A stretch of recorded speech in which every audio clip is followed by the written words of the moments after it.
Ladies and gentlemen, good morning. Again, welcome to our YouTube channel. This is Gachie Skyman TV, the tallest man in Black Africa. Raila Amolo Odinga jetted out of the country yesterday, and he's going to the UK. Has generated some debate online na pia katika mazungumzo ya kawaida. Unasikia watu wakizungumzia safari za Raila Amolo Odinga. But that was expected because Raila Amolo Odinga is the most influential politician in Kenya today.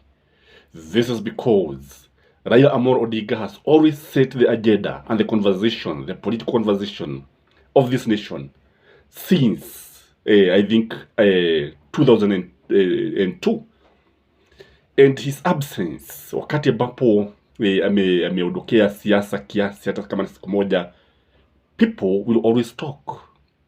When he moved from one place to the other, Kenyans will keep on talking. And if there is one person who is followed by the intelligence, ili ajulikane anasema nini, anataka nini, it is Raila Amolo Odinga. No other Kenyan has been followed or have captured or attracted the interests of the powers that be than Raila Amolo Odinga. This happened even during the time of Kibaki when they formed the government together in 2002. The intelligence guys would always try to find out what Raila was doing. Even after he was in government, they would always find out what he was doing and they would report to Kibaki. Again, even during Uhuru Kenyatta's time, the same story. And even now, I strongly believe that the Kenya Kwanza administration is always interested na kile ambacho Raila Amolo Odinga anakula, kile anakunywa, analala wapi, anaogea na nani, anaenda wapi, atarejea lini. And this is a discussion anyway. And that is why he's going to the United Kingdom has elicited some reactions. In this video, I want us to look at the reason why Raila Amolo Odinga is out of the country, why he jetted out of the country. Because when you look at it, it was somehow abrupt. It looked like it is something that was not planned in advance. Kitu ambacho kimepagwa haraka haraka when you look at it. And this one happened after he met the US Senator Coons. And you know, even when the dialogue is going on. And it's also worth noting that there were a lot of explanation as to why he was going. And anytime you find politicians labeling to explain something, know that there is something behind it. So if you're here for the first time, before we start explaining the trip to UK, why he is there, kindly like this video at this juncture. If you've never subscribed to our channel, take this 1 second and subscribe. And if you want always to get notification anytime we upload our video, just hit the bell and you always get all our videos. I'm saying this because there are some people who keep on calling me, asking me about the latest video. Well, inakuwa sasa ni kama ya 4 na labda ni kuto labda bonyeza hiyo kegele iko pale.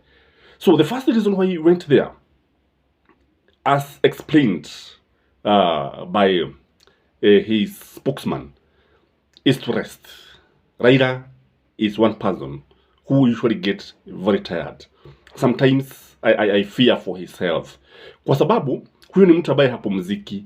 Kila mtu anataka kuongea na yeye, kila mtu anataka kusikia maoni yake. And mark you, he doesn't hold any elected position. Lakini ukitazama vizuri sana utaona kwamba kila mtu anataka kusikiliza au kuona maoni yake.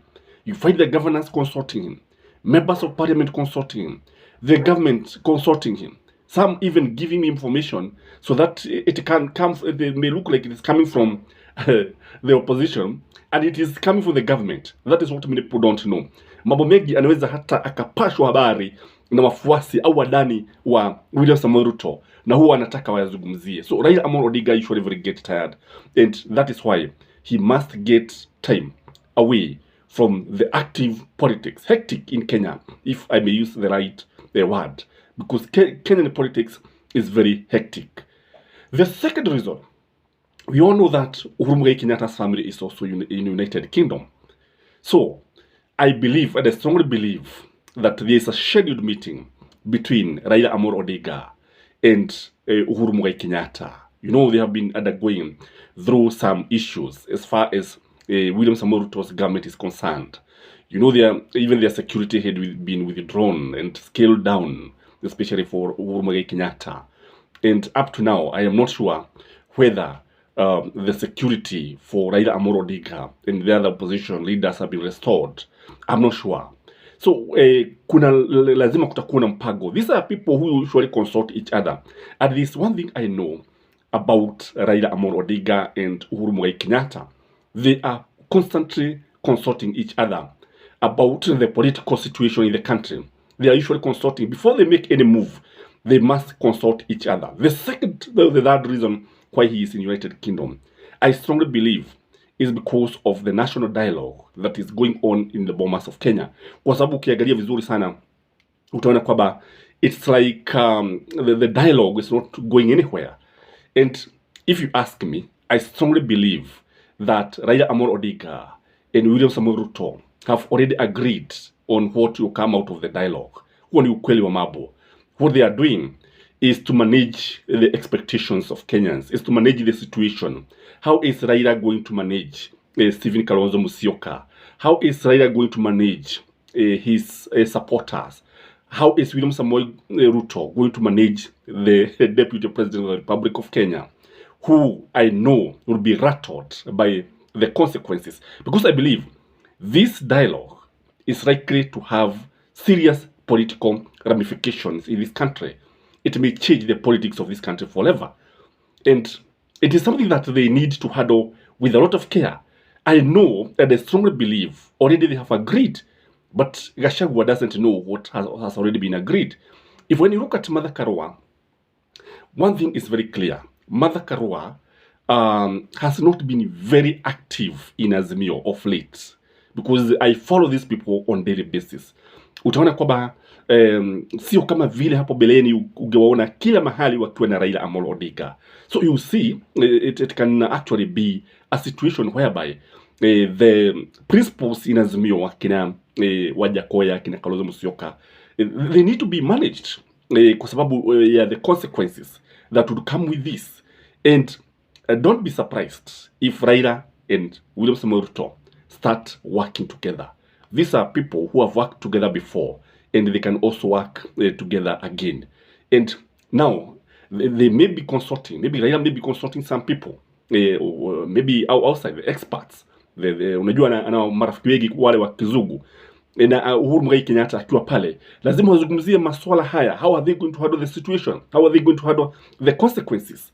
And when you see people retreating and going some places, wanaenda Bali, whatever they are discussing must be very, very serious. That is the truth of the matter. Don't be surprised to see William Samoei Ruto dissolving the cabinet.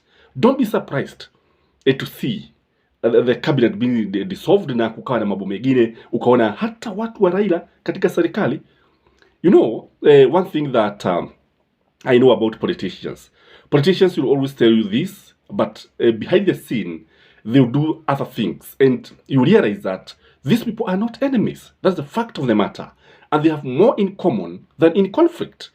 Indeed, when you look at William Samoei Ruto, utaona kwamba ni kama kwamba kitubua kinaingia mchaga, kwa sababu everything seems to be backfiring. From the fuel subsidies, from the projects, from the loans and what not. Utaona kwamba anahitaji ugwaje mkono na Raila Amolo Odinga so that can be able to move forward without much distractions. I believe William Samoei Ruto has more to benefit, has more to gain by working with Raila Amolo Odinga than Raila Amolo Odinga.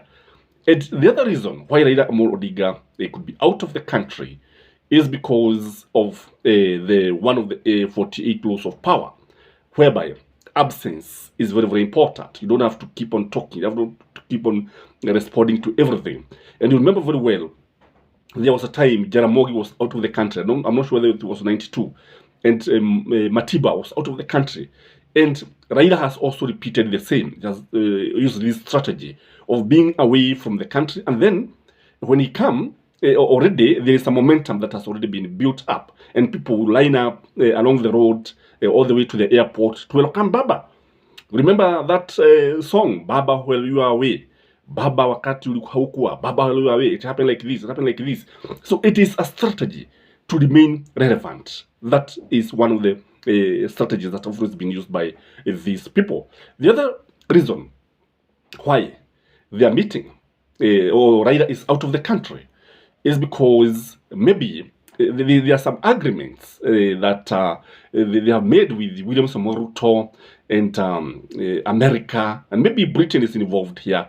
And now Raila could be scheduled for meetings with the powers that be in Britain. And because what is happening in Kenya, when Senator Kun came, he attracted a lot of attention. And people started seeing like Kenya is being micromanaged by the US. So by meeting other leaders outside the country, especially in Britain, it will not attract the wrath of Kenyans. I don't know what you think, but if you ask me, Raila Amolo Odinga has certain objectives that can have ramification, political ramification, and only time will tell, because I believe something will come out of this trip. This is your host, Gachie Skyman TV, the tall small Black Africa. Kindly like this video and interact with me through the comment section. Bye bye.